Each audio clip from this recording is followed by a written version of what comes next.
Hallelujah, जय मसीह की, जय जय यीशु की। सलाम सबको, परमेश्वर को बहुत बहुत आशीष दे। और आइए थोड़े समय पर हम एक और नए विषय पर देखेंगे।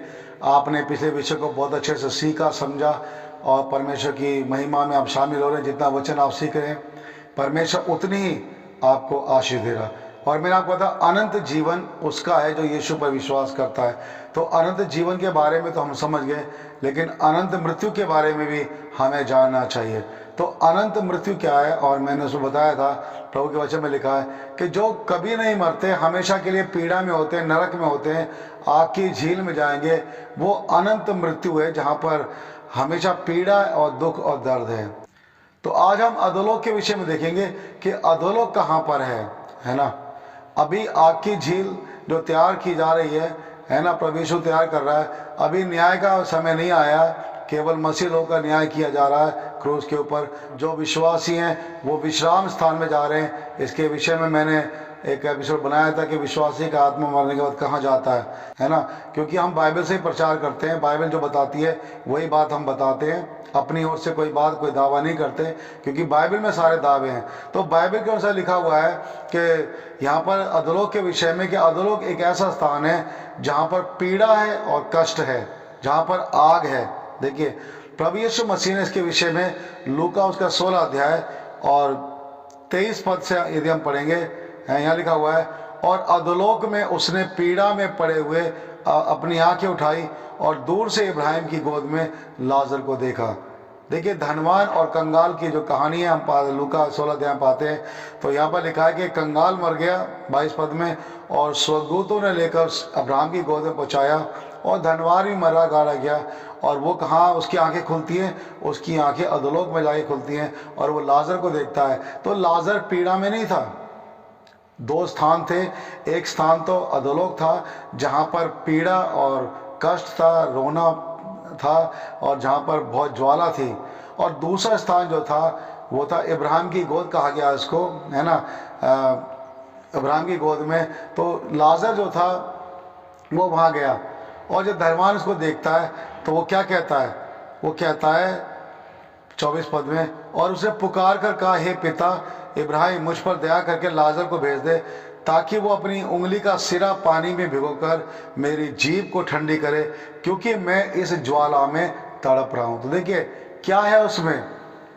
अगर आप प्रभु के वचन में देखें तो अधोलोक में क्या? अधोलोक में ज्वाला है, आग है ना, वहाँ पीड़ा है। और इसे धनवान वहाँ पीड़ा में चिल्लाता है, कराता है और निकलना चाहता है, वहाँ से बचना चाहता है।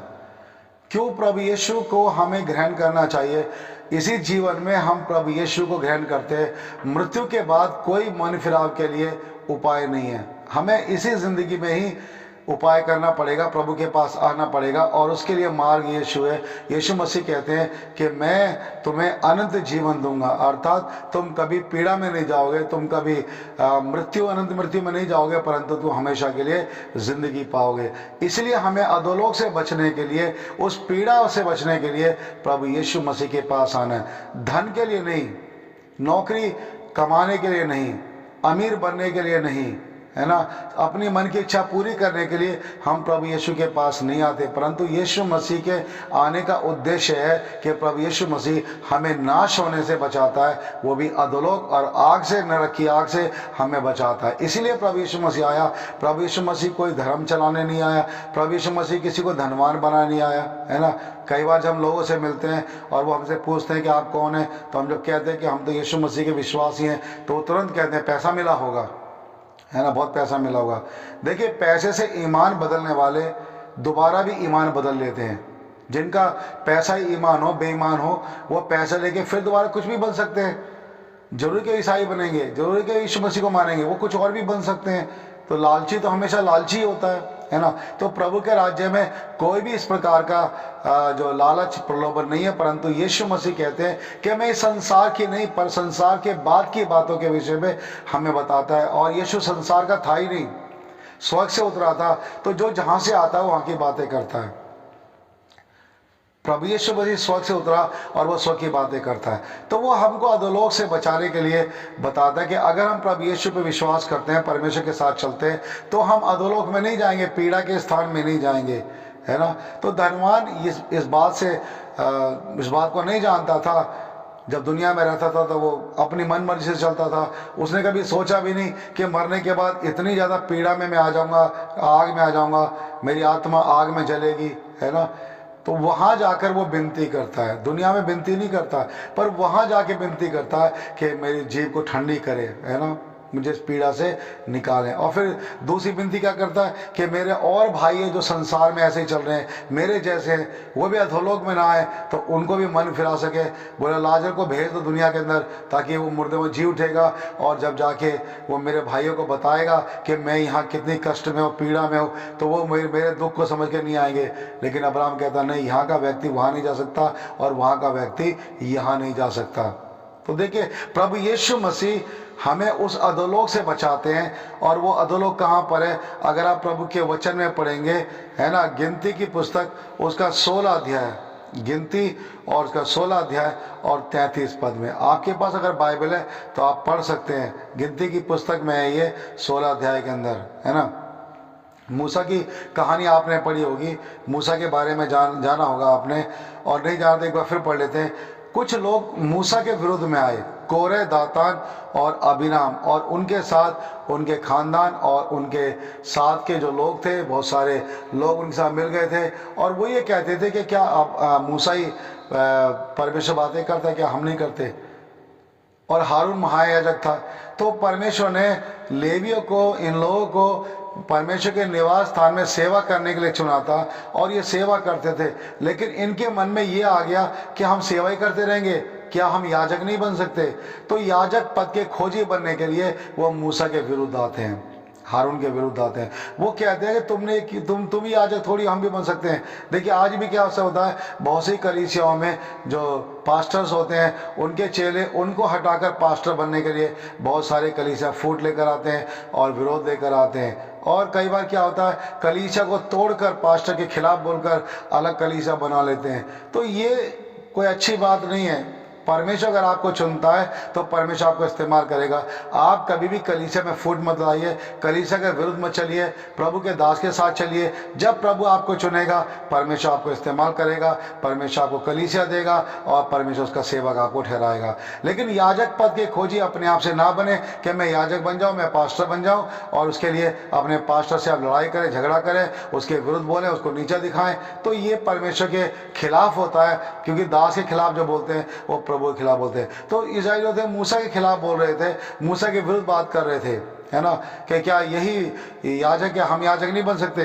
तो याजक पद के वो खोजी बनना चाहते थे। और देखिए फिर मूसा को गुस्सा आया और मूसा ने प्रभु से प्रार्थना करी कि परमेश्वर इन्हें देख, है ना।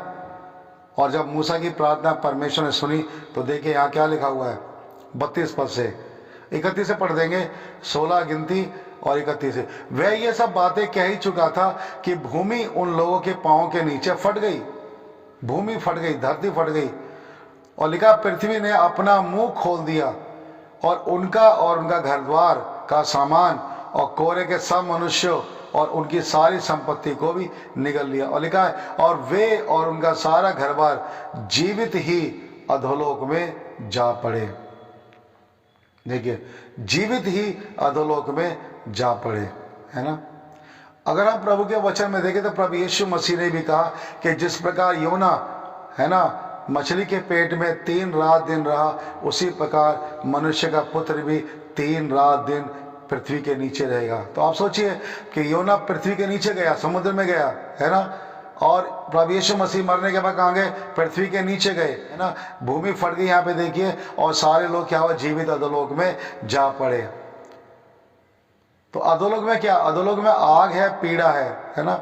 लेकिन अगर हम वचन में देखें, मत्ती रचित सुसमाचार और उसका 16 अध्याय, प्रभु यीशु मसीह ने अपने लोगों को ये वायदा किया है कि जो यीशु मसीह के साथ चलते हैं, विश्वास करते हैं, उनके विषय में लिखा है कि वो लोग क्या होंगे? उन पर अधोलोक के फाटक प्रबल नहीं हो सकते।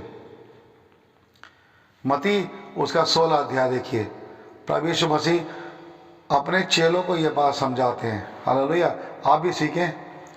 देखिए मत्ती 16 अध्याय और उसके 18 पद में प्रभु यीशु मसीह कहते हैं, और मैं भी तुझसे कहता हूं कि तू पतरस है, और मैं इस पत्थर पर अपनी कलीसिया बनाऊंगा, और अधोलोक के फाटक उस पर प्रबल नहीं होंगे।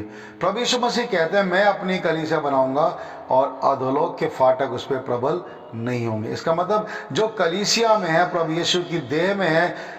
देखो कल जो मैंने जो पिछला एपिसोड बनाया था, बताया था कि अनंत जीवन किसका, जो यीशु मसीह की देह में बना रहता है, अर्थात जो यीशु मसीह का मांस खाता है और लहू पीता है। इसका मतलब यीशु की सहभागिता करता है, उस रोटी का सहभागी होता है जो स्वर्ग से उतरी है ना, उसका अनंत जीवन है। तो कलीसिया के विषय में लिखा गया कि जो यीशु मसीह की कलीसिया में, कलीसिया यीशु की देह और प्रभु यीशु कलीसिया का सिर है। तो जो प्रभु यीशु की सच्ची कलीसिया में है, वास्तविक कलीसिया में है, स्वतंत्र की हुई कलीसिया में है, जो प्रभु यीशु के खून से खरीदी गई है, अगर उसमें वो लोग कोई पाया जाता है तो लिखा उस पर अधोलोक के फाटक प्रबल नहीं होंगे। क्योंकि अगर वो मरता है तो वो अधोलोक में नहीं जाएगा, पीड़ा में नहीं जाएगा।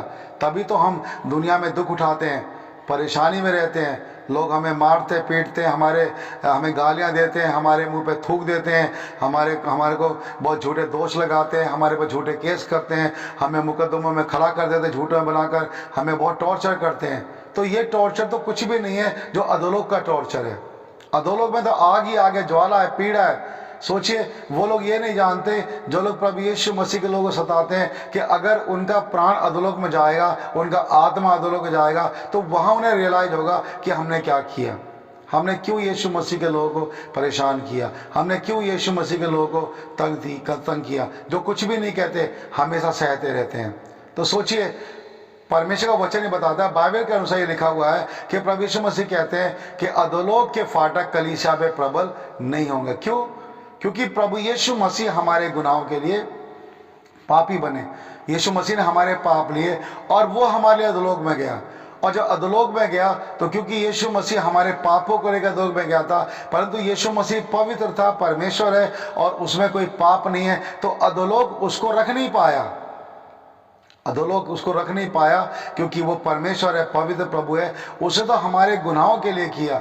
और उसके बाद देखिए, प्रभु यीशु मसीह मुर्दों में से जी उठा और उसने हर बात का अधिकार अपने हाथ में ले लिया। प्रभु यीशु मसीह ने अधोलोक का अधिकार भी ले लिया और स्वर्गलोक का अधिकार भी यीशु के पास है, स्वर्ग का अधिकार भी यीशु मसीह के पास है। इसलिए प्रभु यीशु मसीह डाकू से कहा, जो क्रूस पर लटकाया गया था, कि आज ही तू मेरे साथ स्वर्गलोक में होगा। और प्रभु यीशु मसीह हमारे गुनाहों के लिए वो अधोलोक में गए और वहां से उसकी ताकत को तोड़कर यीशु मसीह मुर्दों में से जी उठे, बंधन को तोड़ दिया। जो मृत्यु का बंधन था, जो पाप का डंक था, प्रभु यीशु ने तोड़ दिया और हमें स्वर्ग का रास्ता खोल दिया। तो यीशु मसीह में हमें स्वर्ग का राज्य मिल जाता है। और इसे देखिए, यहाँ पर लिखा हुआ है, प्रभु यीशु मसीह के पास अधोलोक की कुंजियां हैं। हालेलुया। प्रकाशित वाक्य और उसका 1 अध्याय, प्रकाशित वाक्य और उसका 1 अध्याय में लिखा है, प्रभु यीशु मसीह आकर ये बताता है, अपने चेले से बातें करता है, यूहन्ना से बातें करता है और क्या कहता है, देखिए यहाँ पर लिखा हुआ है,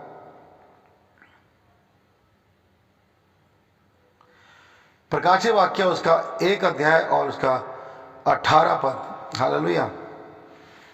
तो प्रभु यीशु मसीह यहाँ क्या बोलता है 18 पद में, मैं मर गया था और अब देख मैं युगानुयुग जीवता हूं और मृत्यु और अधोलोक की कुंजियां मेरे ही पास है। देखिए, प्रभु यीशु मसीह कहते हैं, जी उठने के बाद प्रभु यीशु मसीह के पास ये अधिकार है, अधोलोक की कुंजियां भी प्रभु यीशु के पास है और मृत्यु की कुंजी भी यीशु के पास है। तो देखिए, जब यीशु मसीह के पास मृत्यु की कुंजी है, तो बिना यीशु मसीह की अनुमति के मृत्यु हमें कैसे आ सकती है? आप सोचिए, जब तक यीशु मसीह नहीं चाहेंगे, मौत हमारे पास नहीं आएगी। आप देखिए, शद्रक, मेशक, अबेदनगो, उन्होंने परमेश्वर का इनकार नहीं किया और उन्हें आग के भट्टे में डाल दिया गया, है ना, लेकिन उनके बीच में प्रभु यीशु मसीह आ गया। उस आग के भट्टे में वो नहीं जले, सही सलामत वापस निकले। और उसके बाद देखिए, जिन्होंने उनके विरुद्ध में चुगलियां की थी, उनको आग के भट्टे में डाल दिया गया और वो तुरंत जल गए और नष्ट हो गए। और उसके बाद देखिए, दानियल था, दानियल, उसको शेरों की मांद में डाल दिया गया, लेकिन परमेश्वर ने अपना दूत भेजकर शेरों के मुंह को बंद कर दिया, क्योंकि परमेश्वर के लोग परमेश्वर की इच्छा के बिना कभी नहीं मर सकते। हम भी कभी कभी महामारी बीमारी से बहुत डर जाते हैं, महामारी फैल रही है, मर जाएंगे, हम भी भय खाते हैं। लेकिन मैं आपको बताना चाहता हूँ, प्रभु यीशु मसीह कहते हैं कि मृत्यु की चाबी मेरे पास है। तो जब मृत्यु की चाबी यीशु के पास है तो मृत्यु आपको कैसे आ सकती है? अधोलोक अपना मुंह कैसे खोल सकता है आपके लिए? आप कैसे मर जाएंगे जब तक यीशु नहीं चाहेंगे? जब प्रभु यीशु चाहेंगे तभी आप मरेंगे। बहुत से उदाहरण गवाहियाँ हैं जिनको लोगों ने मार डालना चाहा लेकिन वो नहीं मरे, क्योंकि प्रभु यीशु मसीह ने उनको बचा लिया।